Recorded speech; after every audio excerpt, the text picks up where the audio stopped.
Welcome to Esther Yang and Friends. My guest is Yoon Jae. He's actually my piano teacher, and he's also this incredible composer. So, Yoon Jae, like I told the previous guest, you do your best bio. So, you tell us what you really do. Okay, well, thank you for the invitation, Esther. I'm so honored to be here. I love Um, having you. yeah, I'm also Esther's friend, even though I am her piano teacher. Yes. And I And really, we really focus, highly admire her. we focus on health and music, hmm So, but do tell about you. Okay, so my name is Yoon Jae. I'm a native New Yorker, and I'm a conductor and arranger, as you can see on the bottom there. And let's see. I arrange music. I conduct my own orchestra called Ensemble 212. I teach piano to people of all ages, and I'm really passionate about music, and I love sharing my love of music to others. Yeah, I think that's awesome. And and I need for the audience that did not know this, and for me that I did not know this, Yoon Jae can take like Bach or whatever it is, and then arrange it to like the time, what's going on. I think that's insane. That's a gift. That's really that's seriously. Here I am struggling just playing with chopstick. I'm struggling with it, and you just like and just like really top notch awesomeness. So Well, that's we'll get you there. It takes a couple of years, but to build the skills. You know the 10,000 hour rule, right? no tell. So the 10,000 hour rule is that it takes an average person about 10,000 hours spending 10,000 hours on something for you to get really good at it. And so by the time you spend 10,000 quality hours on any topic, you will become pretty good, or fluent at the topic that you're trying to work at. Hmm. Mhm. Tell me, what made you love piano, or have you always loved piano? I've always loved piano because I grew up in a household that loved music. My parents, Mm. even though they don't play piano or they don't play any musical instruments, they listen to music. So I have a fond memory, ever since I was little, of listening to music. And so I think from an early age, I had this love of music. And Mm. although I actually started out on violin, I started playing piano when I was 6, and Wow. I've been playing ever since. Violin? Do you play the violin too? I kept it up until like the end of high school, beginning of college. I also play viola as well. That's Ching's instrument, but piano is my main instrument. So I would say that I'm decent at violin and viola. I play it for fun, but piano is more serious. But what is it? I mean, like, did your parents say you have to learn the piano, or they just take you to piano lessons because it's not cheap, right? Nothing is cheap. Yeah. So Um, how did they do it? I think they invested in my education.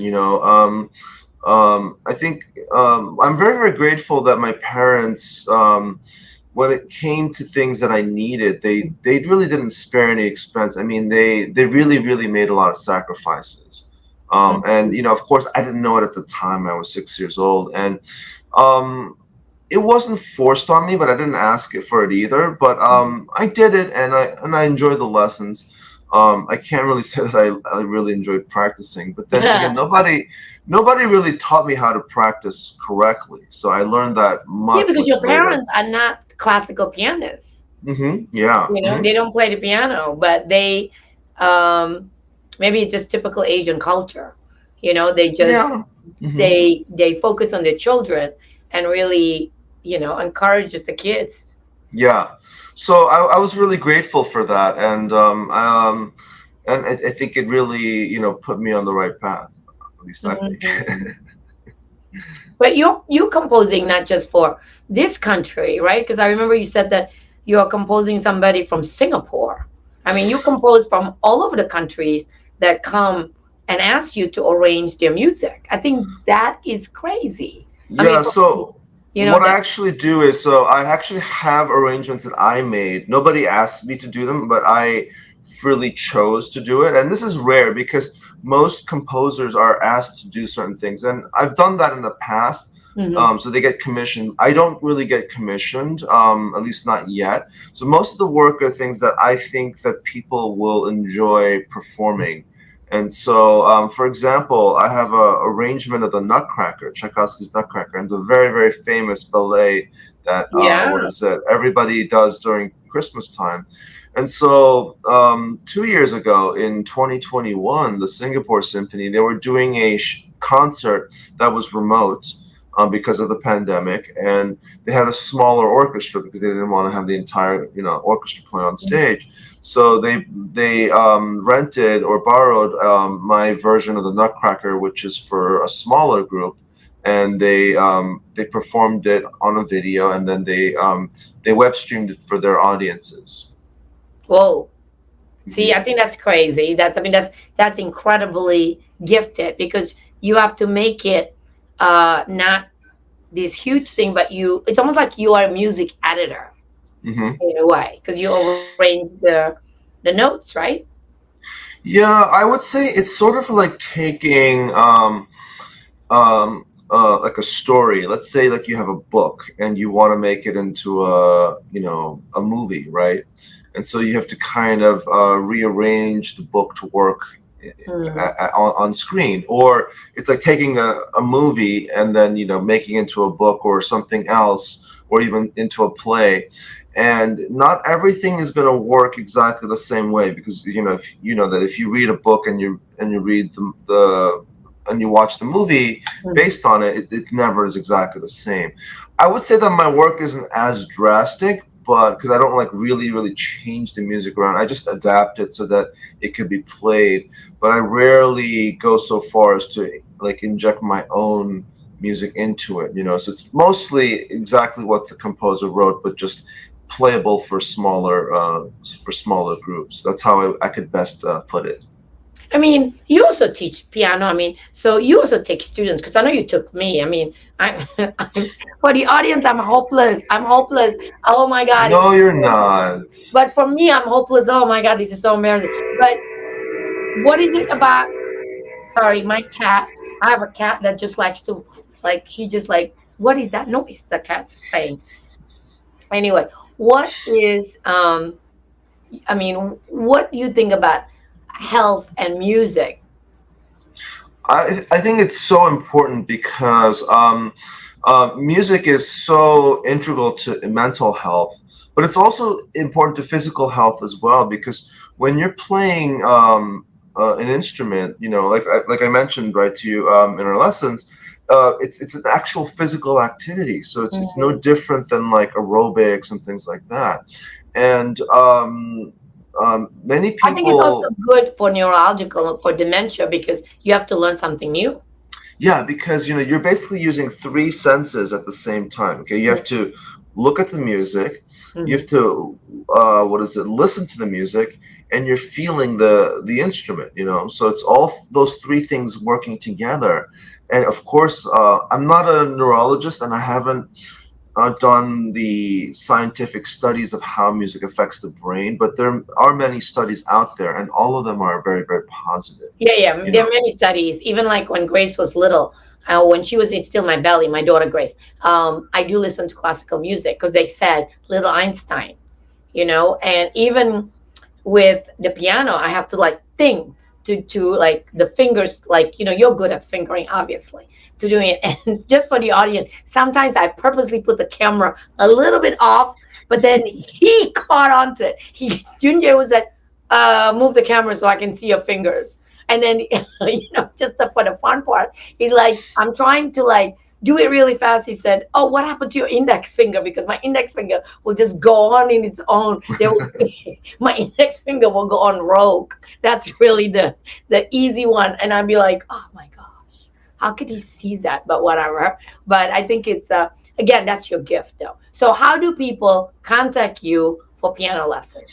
Well, you can visit my website, yoonjaelee.info, or you can email me at opus7music@gmail.com. That's OPUS 7 music, one word, @gmail.com. So it's opus7 Music. So opus7music@gmail.com. Okay. And then your website again? Spell it. YOONJAELEE. It's just my name, .info. So .info. yoonjae.info. Mm-hmm. Yeah, Right? and then yeah, you can just browse the website and it's right there. Mm-hmm. Yeah, no, I think it's great. So if you want piano lessons, if you want to know about Yoon Jae, and where do the composer, like from all around the country, will, I was born in Jakarta. I actually went to school in Singapore. So this is going to be broadcast everywhere. How do they contact you? Oh, so if you go to my website, all the information is there, but I have a separate email address for music rentals and purchasing of my sheet music. It's ondinpress@gmail.com. It's ONDINEPRESS@gmail.com. So it's ONDINE Press. press PRESS@gmail.com. Yes, that's correct. Mm-hmm. So that's a composer can look into that. And for people that want to learn the piano lessons, I'm warning you, if you take Yoon Jae as a piano teacher, he is very in tune with all your mistakes.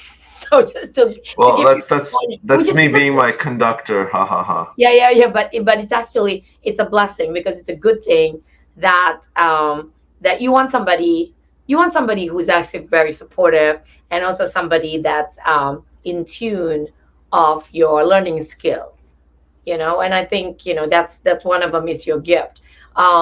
So your parents live in the city too, right? Where were you born? Yes, Were you born I was born in Flushing. So yeah. Mm-hmm. And you speak Korean, obviously. I do. My parents they spoke to me in Korean at home, so I actually picked up the language, and then I learned how to read and write it when I was like in 4th grade. How did you do that? They taught me. So I mean, I have a little mistake. Like my daughter Grace, I don't speak to her in Indonesian because she always responds to me in English. But what I should have done was just force her. I mean, she knows a few words, here and there. But I think what I should have done was just only speak to her in Indonesian and nothing else. Mm-hmm. Like I think like what your parents did to just speak in Korean. Yeah. Have you? When do you plan to go there again? Well, they're actually doing I thought they were planning to do an arrangement of mine in September, but I haven't confirmed that yet. So that might be a possible trip for me to go to Korea in September. Well, I'm doing a traveling yogi in Japan. So that's Japan, right, yeah. Mm-hmm. In November, New Year's Eve. So it's not that far away from South Korea. Mm-hmm. You can take a train. Who knew? I did not know that. I'm sure you know that. I did not know that. I've never been to South Korea. So I thought, wow, you can actually go to Japan and then travel, to South Korea. And, I would like to go. The only thing I know about South Korea is BTS. That's one thing. That's right. You said you spent a day there, right? Last time you were in Asia, you were transferring, weren't you? Yeah. Well, I didn't spend a day in South Korea. I spent a day in Japan. Mm-hmm. I spent 2 days in Taiwan. So that's right. Oh, yeah. Mm-hmm. Part of my vision is that to go to a new country every year. Mm-hmm. And just don't go to North Korea yet. No, North Korea is definitely off the chart. No, not North Korea. But I will go to South Korea. And my nephew is getting married in Switzerland. So I'm really excited about that. Mm-hmm. And because I've never been to Switzerland. And I'm looking at the map and the bullet train. You can actually go to Paris for like 4 hours for $28. Really? Yeah. That's a good deal.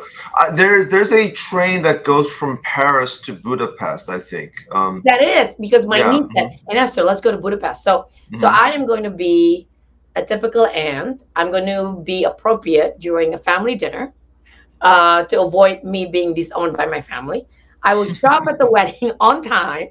And then I was like, finagling with my niece and my daughter. I said, listen, I've done my part. The next day, let's go to Paris, Budapest, Germany. They're actually next to Austria. I mean, Switzerland is the middle of everywhere. And I thought, let's do that. Yeah, so that train, it used to be called the Oriental Express. I don't know if Right. it's still called that, but it used to stop by Salzburg. I remember I would take part of that sometimes when I would go to Vienna because it's on that train. Vienna. Oh my God, sounds so nice. Yeah. Europe train traveling is really, really nice. So I, that's I, what, I like train travel. So I yeah. just took the So, train from Chicago back to New York last week. and how was that? That was nice. It was long. It was 20 hours or so, but Why did you go? Why did you go to Chicago? What was what's up in I Chicago? was I was there because I was attending the Basic Income Guarantee conference. So Uh, basic income is like this idea that people should be given an amount of cash every month, and the idea is that it would alleviate poverty, but it could has so many other uses. Like I'm advocating for universal basic income because it would really help artists, establish themselves and really become able to be free of, depending on, being so dependent on other sources of income. right. I mean, you and I do we did it. I mean, you suggested it, so we Yes, actually thank you. Yeah. yeah, yeah, yeah. Super happy how the kids actually support the artist, like 1,000 a month for a full year. Just Hmm. you call yourself an artist, put it yourself in the name and the lottery, and we will give you 1,000 a month. And I think just the 1,000 is not just support the art. I think it's also help the economy, right? Yes. Well, it's everything. It's so tied in, and the more I learn about basic income, it just makes so much more sense Right. because there's so many applications to it. It's not restricted to a specific use, and Yeah. I feel that when you give people, funding for specific things, I don't know. I can't say it this morning. Um, you know, I understand the purpose of it, but what it does is it's very, very limiting because many times, even within that specific thing, you need to do other things as well. And it by restricting funding to any individual, it always ends up hurting them rather than saying, okay, here's just the resources, you know what to do to get the project done or to do whatever to make your life better, and then the person will be able to do it. Yeah, I think it's just that gift. So, anything else you want to say before we end? They know your contact informations. They know Hmm. how the composer knows how to get to you, Hmm. and all of you now knows about health benefits and music. So, definitely hire Yoon Jae for piano lessons or whatever you want to do. He just, we're just not only that we're friends. He is a very good piano teacher, and there is also the health benefit, not just doing the piano. It benefits the brain and it gives you the flexibility of your fingers and all the good Hmm. stuff. Thank you so much for coming. Thank you for Okay. being here. Thank you, Esther, for the invitation. Bye bye. Bye.